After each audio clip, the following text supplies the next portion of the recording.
recently, I think investors have finally started to buy. Okay? Not only gold, but silver. And that's why silver is finally catching up to gold and has made a bigger move, because for the years that central banks were the only buyers, they didn't care about silver. They didn't want silver. They only wanted gold. But now that retail investors and institutional investors are finally waking up to what the central bankers have known about for years, they're buying silver. And so this is the beginning of this next leg up. But what's more significant than that is what is going on. Peter Schiff has long argued that gold is far more than a commodity. It is a vital shield against inflation and the instability of fiat currencies.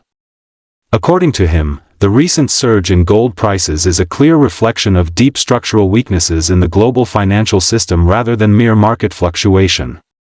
Governments and central banks have been printing money at unprecedented rates, devaluing paper currency and diminishing purchasing power. In this environment, gold emerges as a tangible, reliable store of value, insulated from political interference and fiscal mismanagement, offering investors a rare sense of security amidst global economic uncertainty.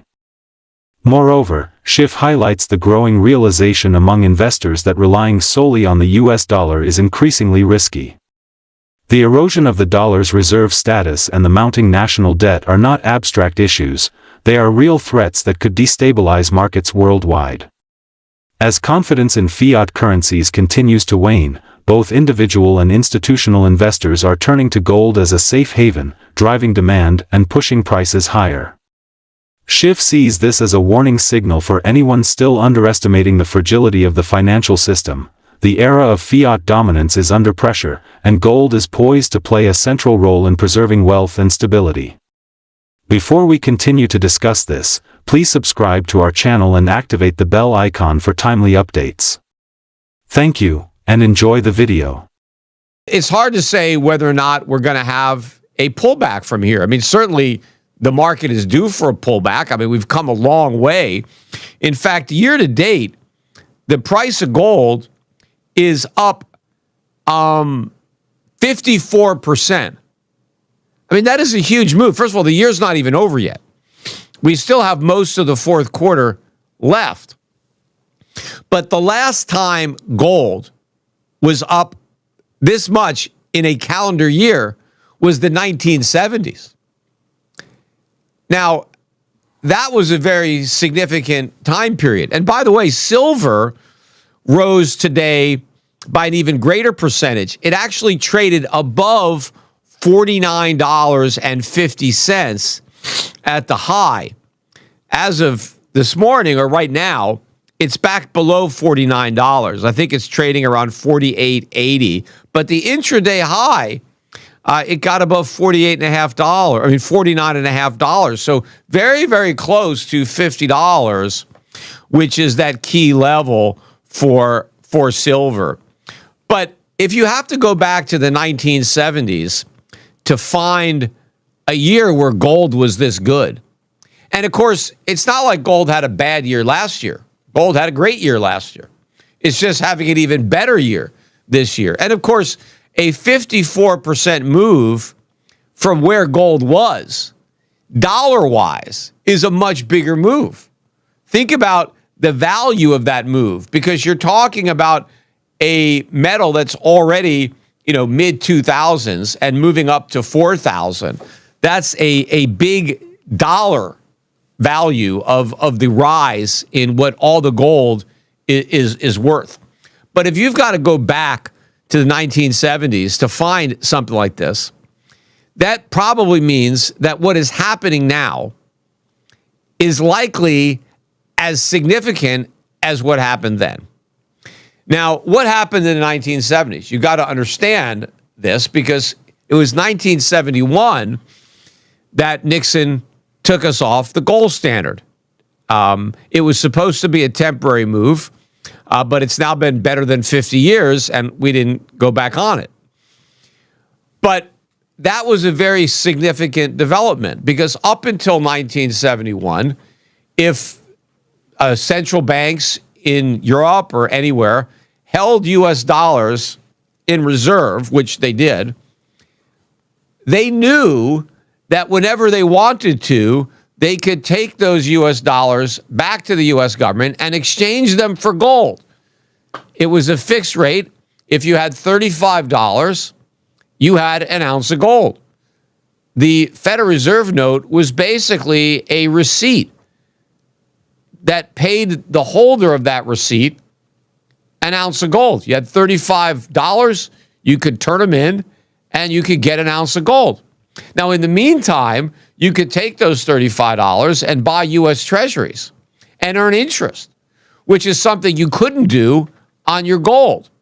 But by allowing the Federal Reserve or the U.S. government to hold your gold, which is basically what the world was doing, right? We were the custodian of the gold, right? So Germany or Italy or France or the UK, they hired the U.S. government to hold custody of their gold.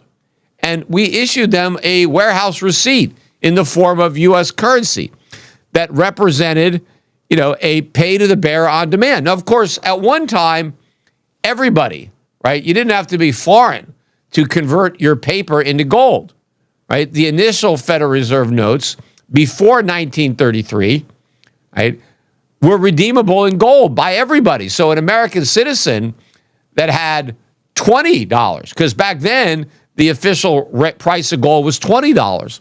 So if you had a Federal Reserve note for $20, you could take it to the Federal Reserve and they'd give you a $20 gold piece, right? It was an even exchange. So that piece of paper represented an IOU for gold. In fact, that's what gave the paper the value. It was the gold that backed it up. Now, 1933, after Roosevelt, told everybody that to turn in their gold and made it illegal for Americans to own gold, Americans couldn't convert their notes into gold. But foreigners could. Right? It was only American citizens that couldn't get the gold. But if you were a foreign holder, you could still get gold. Now, Roosevelt devalued, so now you needed $35 to get an ounce of gold, not $20. But if you were outside the United States, if you were a foreign central bank and you held U.S. dollars, you were still able to redeem them. In fact, the pieces of paper weren't dollars. The gold was the dollar. The dollar was defined as a weight of gold. The Federal Reserve note, which was the piece of paper, is an IOU for dollars. The dollars were gold. Now, they were also silver.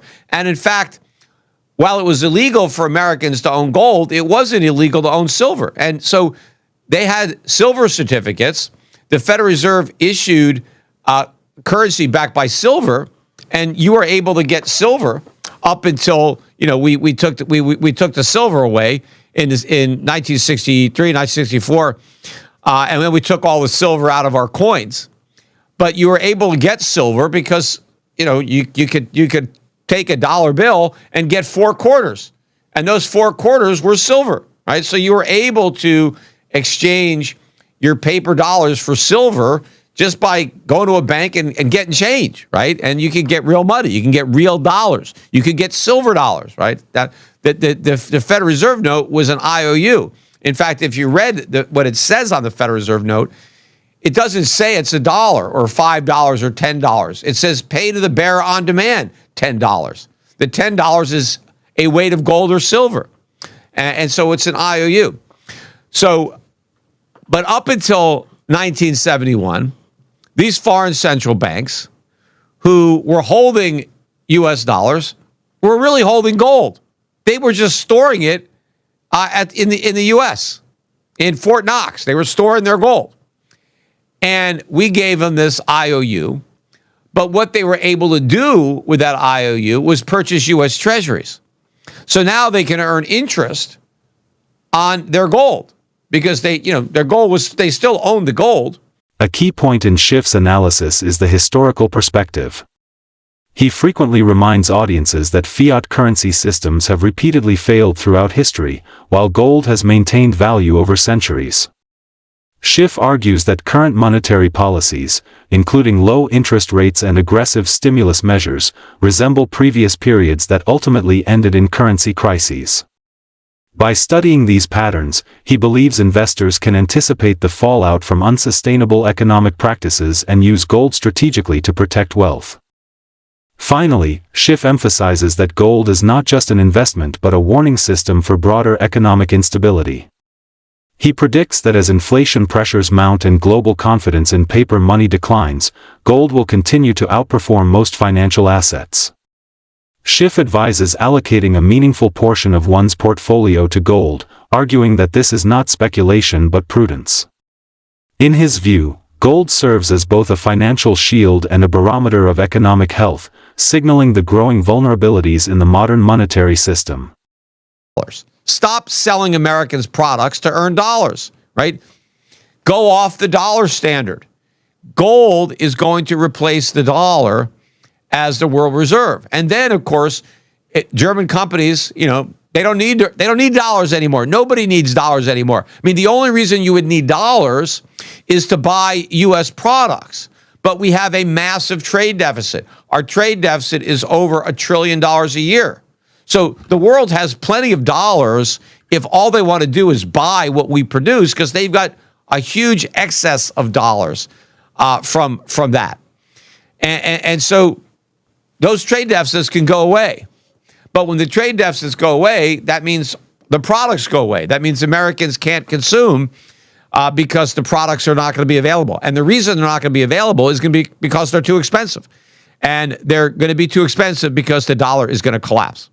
And that is what gold is telling you. And it's interesting because I'm watching now the financial media discussing gold. I mean, really, for the first time. And I guess 4,000 is such a big number that, they kind of had to talk about it. Now, they'll probably stop talking about it in a few days, right? Because, it'll be old news. Maybe they'll talk about it again when it hits 5,000. I don't know. But it became a topic of conversation. But none of the people talking about it really understood the significance of what this means. I mean, everybody is diminishing gold's significance. It's just, okay, gold is up, but they don't get it. It's like, back in 2007, when the subprime market collapsed, I knew exactly what that meant. I knew that a bigger financial crisis was coming because I'd been warning about it for years, and I said that it would start in subprime. I knew that was the weakest link in the chain, but I knew the whole chain was going to fall apart, right? But when we initially saw the blow up of subprime, Wall Street and the Fed's reaction was, it's contained, right? That was Bernanke. Subprime is contained. And I used to go on these shows, CNBC and Bloomberg or Fox, and I would point out, what just happened, and people would shrug it off and say, well, so what? Nothing has happened. The stock market is going up. The economy is fine. And so, the subprime, it's no big deal. Yes, there's some, losses there, but it's not going to impact the overall economy. Everything is fine. The financial system is fine. And I kept saying, no, it's not. Just wait. This is the tip of a huge iceberg. And of course, I was right, because we had the rest of the crisis the following year in 2008. And I think that what gold is, basically warning, what this move portends is a crisis.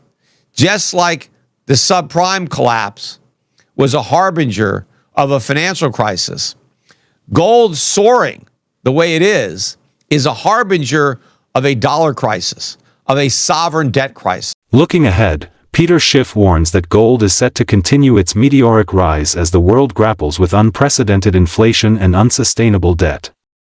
With central banks around the globe printing money at record rates, the value of fiat currencies is likely to erode further, making gold an essential refuge for preserving wealth.